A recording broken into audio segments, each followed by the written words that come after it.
waliosalia hao wafu wapi? Waovu hao.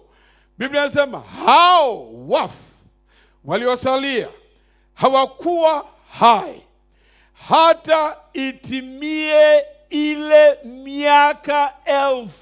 Hawakuwa hai, wako pale pale. Ndivyo tunaambiwa Yerusalemu, mji mtakatifu. Sasa hawa wanafufuliwa, wangali bado pale pale.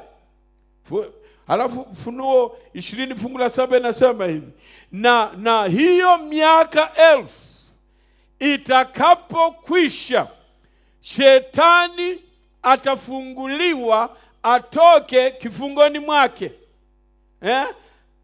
20 fungu la 7 inasema, na hiyo miaka 1000 itakapokwisha, shetani atafunguliwa atoke kifungoni mwake, na atakapotoka kifungoni mwake atakuwa na hasira kubwa sana. Ngoja usikie Biblia inasemaje, msije mkaseme mganda anaweka maneno. Mimi hapa nasema hivi, kama liko ndani ya Biblia nitaliamini.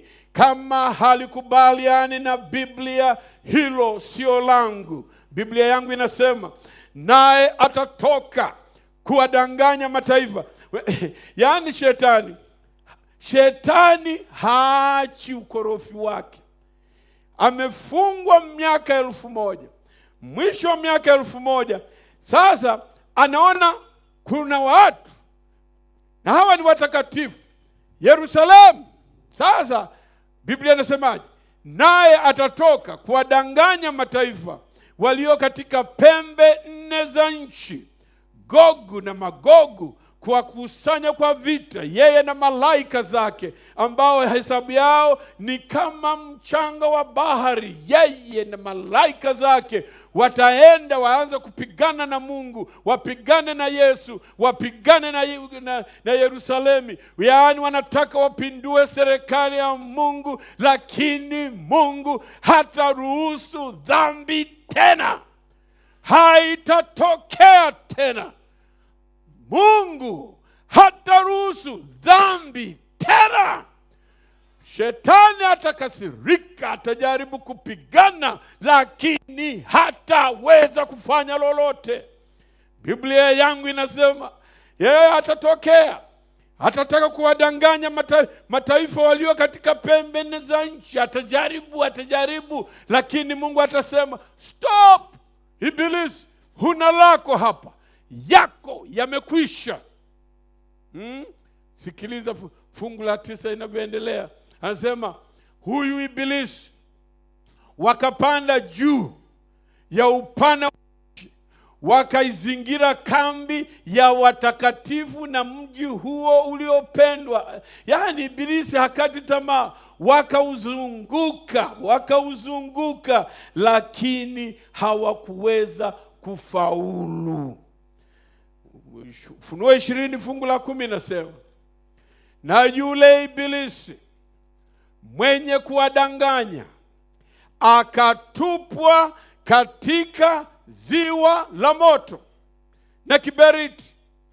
Alimo yule mnyama na yule nabii wa uongo, nao watateswa mchana na usiku hata milele na milele. Yaani mwisho wa Ibilisi utakuwa umefika. Haleluya! Yesu anasema Ibilisi atakuwa amefikia mwisho. Sasa wengine pale ukisikia milele na milele, unafikiri wataungua milele na milele. Unajua tulikuwa tukiambiwa zamani, usipokubali Yesu Kristo utakapotupwa motoni, kidole haka katachukua miaka, kanaungua pole pole. Mungu sio katili. Mungu hata kuweka motoni eti awe pale mbinguni anakuangalia unaungua, anasema unasikia sasa umekoma. Ukitafasiri hivi fungu kama lilivyo, ni kwamba Mungu yuko mbinguni anasema shetani, koma, ulinichezea, wewe ulitesa wa Kristo, sasa koma. Tena lazima naungua. Asema maana ya milele, ukisoma katika lugha ya asili ya kuandika Biblia, maana ya milele ataungua, na atakapokwisha ni milele. Ninaweza kusema, mtu anaweza kusema, Mganda utakuwa hapa Dodoma mpaka lini? Naweza kusema milele.